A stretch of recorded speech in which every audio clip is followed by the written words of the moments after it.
Hi guys, it's Liana here. So not all of my Vlogmas videos are going to be actual vlogs because my life is kind of boring. So for today's video, I'm going to be telling you all about a true crime case that I researched.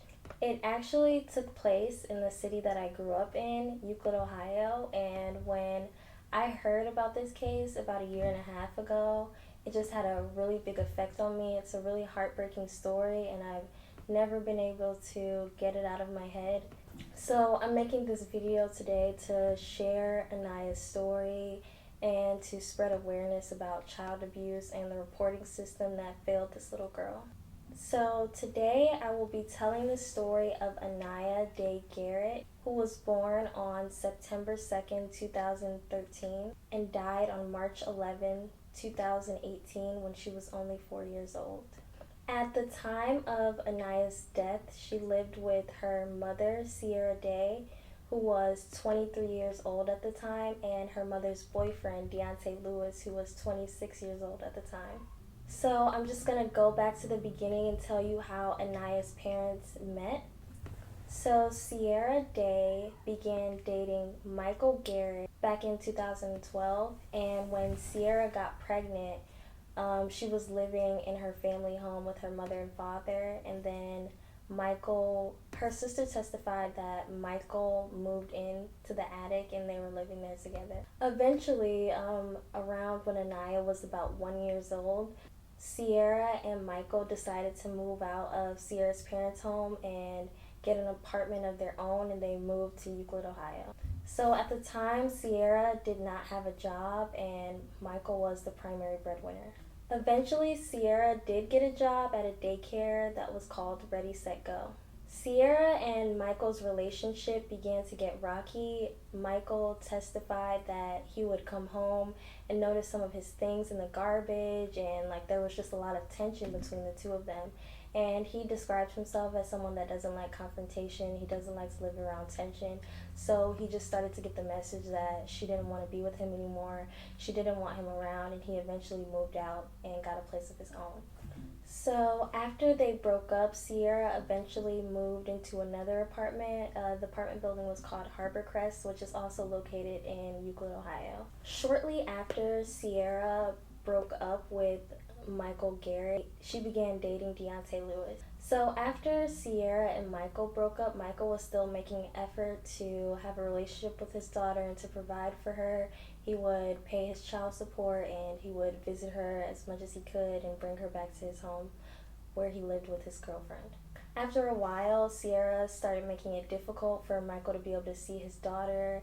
She would lie and say that she was out of town on vacation or just make up excuses and do whatever she could to keep Michael away from Anaya. Sierra's family members also noticed that after Sierra began dating Deontay Lewis that she became more distant from her family and that she was keeping Anaya away from the family, and they began to see her less and less.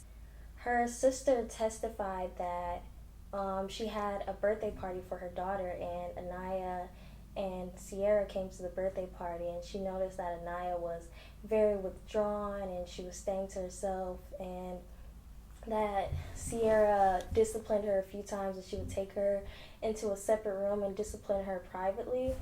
And Anaya would come out crying and upset, and at first she didn't think too much of that because she said that her family grew up getting whoopings, so she didn't think that that was really a big deal.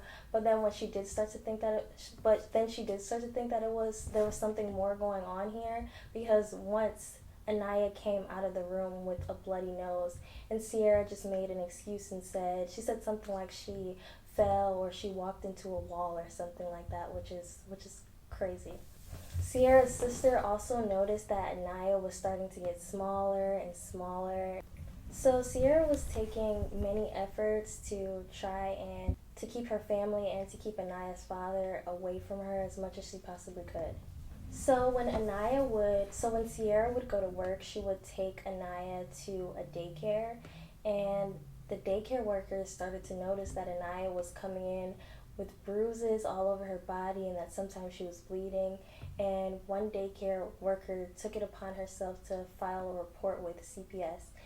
on a day that Anaya came in, and she had bruises all over her body, knots in her head, she was bleeding in her ear, she had dried up blood in her scalp, and she just looked like she just had been mistreated. The daycare worker said that she asked Anaya what happened, and she said, like, who gave you a boo-boo? And Anaya told her repeatedly, mommy did it, mommy did it. She said that Anaya said that mommy pushed me in the carpet, but mommy said that I fell at the park. So after the daycare worker made this report to CPS, she also called the police. Anaya was taken to the hospital, and when the CPS worker came, the daycare worker stayed with Anaya to make her feel more comfortable, and she held her hand so that she'd feel comfortable telling the CPS worker what happened to her. And everyone around had noticed that, and the police officers asked the daycare worker, her name was Tamika, if she wanted to ride in the ambulance with Anaya, and she said, yes, I do. And Tamika said that her boss told her, you can't do that. Since you work for us, you're not allowed to do that. And Tamika said, well, then I quit. I'm done with this job. If working for this job means that I can't ride in the ambulance with her, then I quit. I'm done. And then she said that her boss said, okay, fine, you can go with her, but you have to ride in your own car. And she went with Anaya. She followed the ambulance, and she went with her to the hospital to make sure that she was okay, because she really cared about this little girl. And I definitely understand where she's coming from, because I'm someone that cares a lot about kids too. It doesn't matter if they're related to me or not. I've worked at a lot of daycares, and I've grown to love so many children, and like, I just cannot imagine seeing a child coming into daycare like bleeding and bruised all over their body. Like, that's just so heartbreaking. So after CPS came to the daycare, talked to Anaya, talked to the daycare worker, and she talked to a nurse at the daycare, she decided to take Anaya out of Sierra's custody. And she placed her with Anaya's babysitter because she was someone that Anaya was comfortable with. But she was only placed here for about an evening, because after they did an investigation, they said that they couldn't find any evidence that Sierra had actually abused Anaya. So then Anaya was returned to Sierra. So the CPS workers were not the only people that this daycare worker was not the only person that made a report to CPS. Sierra's sister had also made a report to CPS after the incident where Anaya came out with a bloody nose. She called CPS, and she called Michael, and she told them both that she thinks that Michael should get custody of Anaya, and she thinks that something is going on with her sister. Ever since she started dating Deontay Lewis, she noticed that her sister was being very distant from the family, closed off, and she noticed like things were off with Anaya, and she wanted help for her sister, and she wanted Anaya to be safe. So there was an incident. Michael had not been able to see his daughter for about a month, and he was starting to get fed up. Sierra kept telling him that she was out of town and that he couldn't see her because they were all gone. And so he decided to go up to her job, and he saw that she was there. And he said, where's my baby at? I want to see my baby. And he left, and he wasn't able to see his baby. Then eventually Michael was able to see his daughter again, and he spent some time with her. He loved her, hugged her, kissed her, and then he had to go to work so that he could provide for Anaya and for his other children. While he was at work, he left Anaya with his girlfriend, and his girlfriend called him up, and she said, I think that you need to come home, because after she had spent some time with Anaya and looked her over, she noticed that Anaya had bruises all over her body, and she just wasn't looking like she was doing good. And so Michael, he told his job, like, he has a family emergency, he has to go. He rushed home, and then he looked at his daughter, and he was just heartbroken to see his daughter in this condition when he looked at her body and saw the bruises on her chest. And then he started to look more closely at her, and he noticed that her teeth were beginning to rot, and she looked like she was just doing so horrible. And he said that he wanted to make sure that, like, she didn't know what was going on, so he was trying to hide his emotions and just give her as much love as he could. Eventually, Michael ended up filing a police report. He contacted CPS. So after Michael contacted CPS, Sierra responded by filing a restraining order against Michael, and she brought up the incident where Michael came to her job, and she said that he came up there and he threatened her. She said that he came up there on multiple occasions, that he threatened her. He threatened Anaya that he was stalking both of them and that she wanted him to stay away from both of them. So it just seemed like Sierra was doing everything in her power to try and keep everyone away from Anaya. As soon as people started to notice, okay, she's getting smaller, she has bruises, things aren't right, then she would just keep Anaya away from them. She kept Anaya away from her sister. She kept Anaya away from Anaya's father. And then after the daycare worker made her report, she said that she only saw Anaya one more time after that. And then Sierra didn't bring Anaya back to the daycare. She said that she was sick. So throughout the trial, they explained the process that CPS goes through, and the process that CPS goes through. So a case is opened when someone makes a complaint, and then after a complaint is made, CPS will follow up with the person that made the complaint if it wasn't anonymous. So there are two categories that they put their cases in. Category 1 is for emergency situations, and they have to respond within 1 hour. And category 2 is for less severe situations, and they have to attempt to make contact with the family within 24 hours.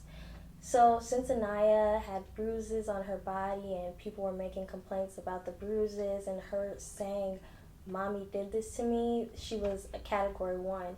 So within 1 hour, they contacted the family and they made a visit to Sierra's home. The CPS worker said that when she visited her home, everything seemed normal. Her house was very clean. Anaya had her own bed and her own space. There was food in the refrigerator, so she didn't think that anything was out of the ordinary. She also asked Sierra about the accusations against her, and she had many excuses. She said that while she was at daycare, other kids would hurt her, and this is why she had bruises. And she also said that some of the bruises happened while she was with Sierra's dad and playing with other children there, and they spoke with the father on the phone, and he corroborated her story. So over time, her condition worsened because she wasn't getting the help that she needed. People contacted CPS, filed police reports, but no matter what, she was always returned back to Sierra, and everything just started to get worse and worse and worse. So on the day of Anaya's death, Deontay Lewis called 911. He stated that Anaya's eyes were open and that she was breathing, but she was unresponsive. A few minutes into the 911 call, Sierra starts talking, and she's saying that like she's pounding on Anaya's chest, and the 911 operator is saying, "Don't do that. If she's breathing, then there's no need to do that."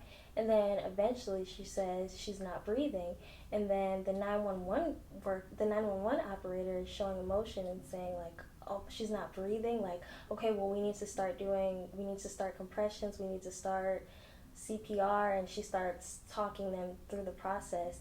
And throughout the whole time, Deontay Lewis and Sierra Day, they're just very calm. This little girl, Sierra's daughter, and when Deontay called 911, he referred to Anaya as his daughter.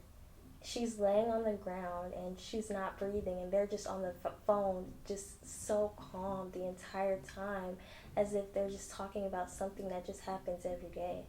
So eventually, a firefighter gets to the home, and then they get off the phone with 911, and the firefighter said that he had to bang on the door. He had to bang on the door about 5 times before Deontay Lewis finally opened the door and let them in, and he thought that was odd. He even said, "Am I in the right apartment?" Because, he just gets a call about a child not breathing, and then it's taking so long for them to even answer the door.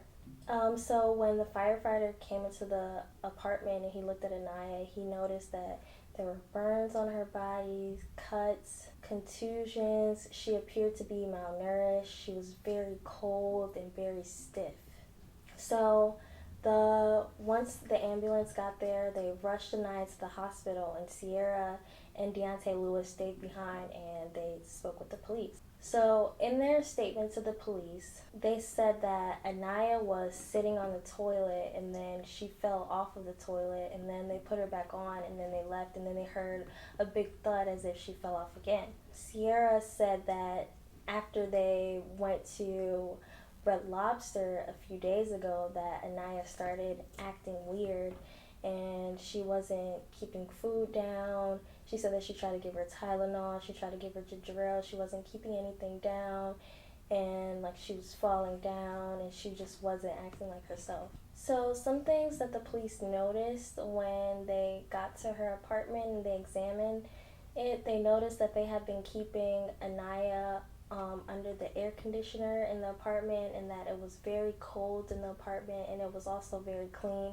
The apartment smelled like cleaning products. So after she had been taken to the hospital, Anaya was unfortunately declared dead. The autopsy revealed that probably about a few weeks or maybe even a month before she died, that she had a stroke as a result of blunt force trauma to her head. So as a result of the stroke, she probably couldn't move the right side of her body, and that would explain why she was falling off the toilet, if that part of the story that they told is even true.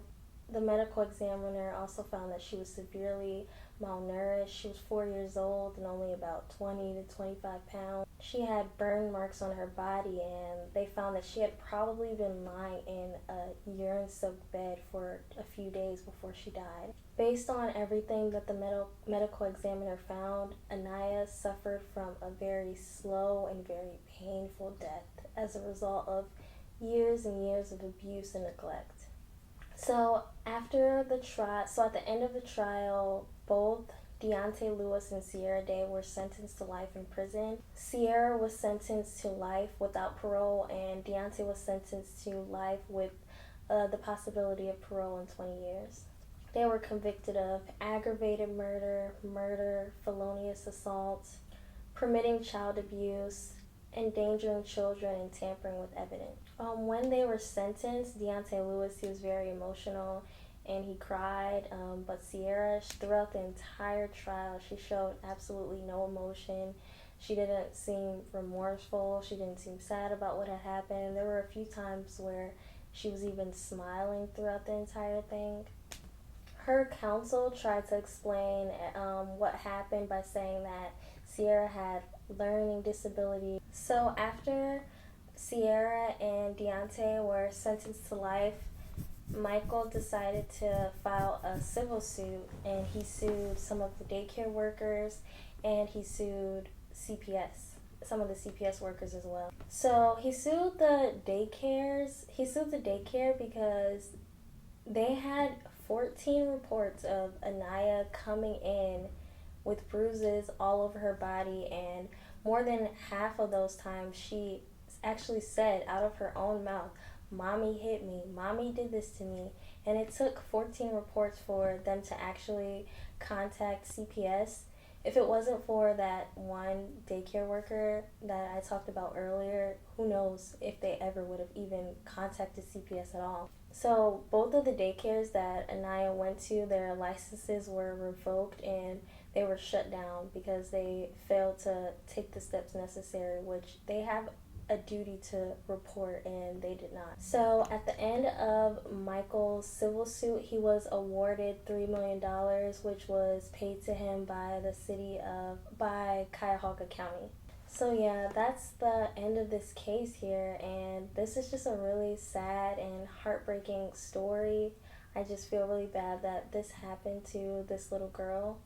I also wanted to mention that I was really surprised when I looked up Sierra's Facebook and I found that so many people were supporting her.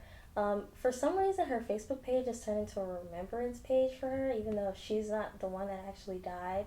And I didn't mention this before, but Sierra also has a twin brother, and he was on her page also defending her back in 2018. So I'm going to read what he put on her Facebook page. So first he said, "Hi, appreciate all that support out there. Thank you for your condolences. It means a lot."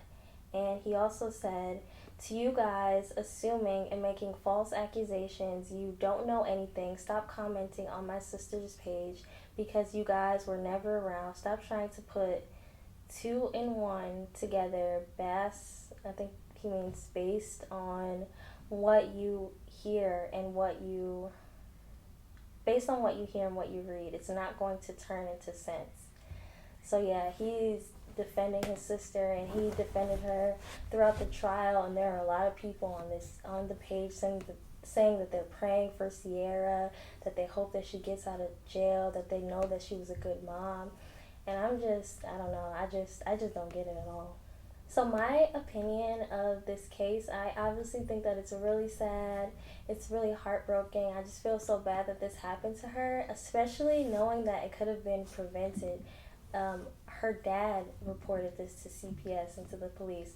Her aunt, daycare worker. This just so many reports and just nothing being done. Each time she was replaced back to Sierra, where even though she had bruises on her body, she was malnourished. And I just think that I just think that it's so sad that this happened to her.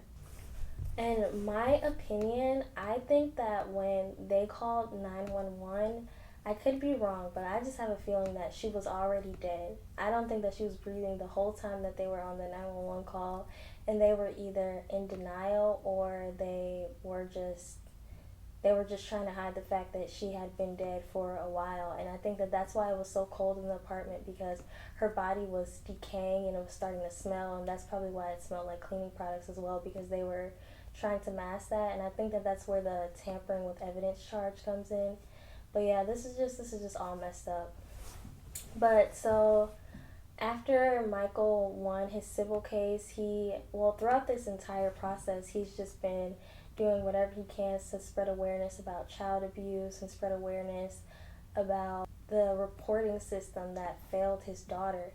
Because he did everything that he was supposed to do. He noticed something was wrong and he made reports to CPS. He did everything that he did, and it didn't end up working out.